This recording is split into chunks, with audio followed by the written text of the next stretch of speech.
This old guy DIY video has to do with a couple of tips for replacing the brake lines. In this case, it's on a 2001 Chevy Suburban 1500 5.3 liter four-wheel drive. There are lots of guys that have excellent videos on how to replace this thing, but a couple of things I'd suggest. Number one, go to the internet and understand what each of the ports is for on your anti-lock brake system.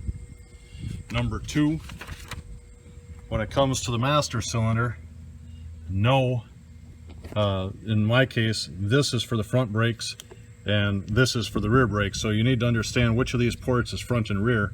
And when you're installing these master cylinder brake lines, in my case, I put a black piece of tape on one of the lines.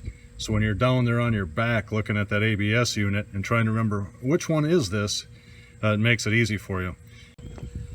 So if you reverse these lines, the front and rear from the master cylinder, based on what I read online, your brakes are going to be spongy and things are not going to be very good. So it's important that you mark one of these things anyway, so when you're under there, you can figure out which is which. And when you look at this picture of the ports on the ABS system, when I was doing this swap, I cut this one, and then this one, and then that one, and then that one, and then that one. So I had all 5 cut. I went in with my 9/16 deep well socket, and I took this one out first, and then this one, and then this one, and then this one, and then this one, so I could get in there with the socket and the ratchet and just make it all happen.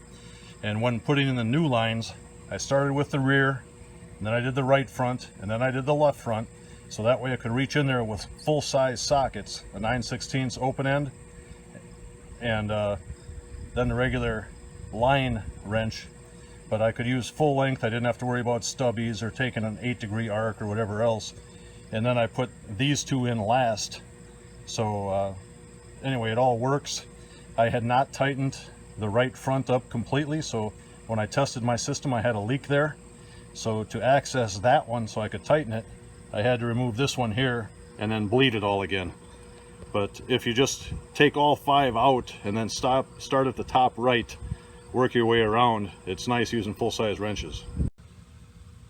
And the last thing that I did differently than what the instructions said to do, or what I had seen guys online do, is I pulled out this 13mm bolt, and then up on the top of this flex line, if you feel under there with your hand, you'll see there's a 13mm bolt that you can get on with an open end wrench.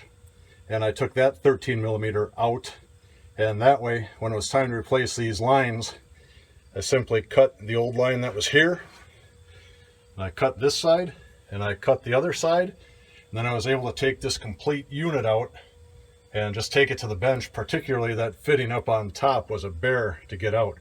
I had to put it in a vise to make it all happen. So I suggest you remove this thing. It makes your life a lot easier.